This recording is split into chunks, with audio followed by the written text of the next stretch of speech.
Менің байқағаным, соңғы 2-3 жылда қатерлі ісік, жүрек қан тамыр жүйесі проблемалары, эндокринді жүйенің бұзылыстары, аутоиммунды процестер, неше түрлі ақаулар, немесе жай ғана грипптің өзі, тұмаудың өзі бір мутацияға ұшырап, өте бір қарқынды дамуда.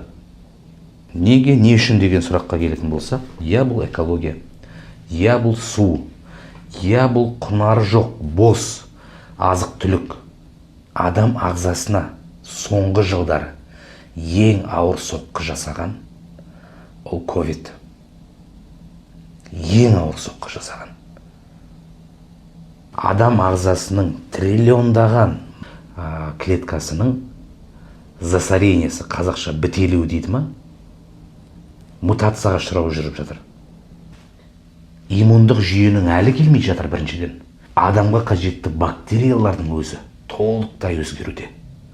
Ең сорақысы сол індеттің қоздырғышы біздің клеткамыздан шықпайды екен.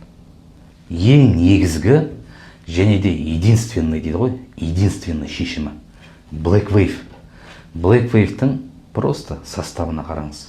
Толығымен 5 жүйені тазалайды. Лимфатикалық система, қан тамыр жүйесі, асқазан ішек жолдары, триллиондаған клеткалық ішілікті күл қоқыстарын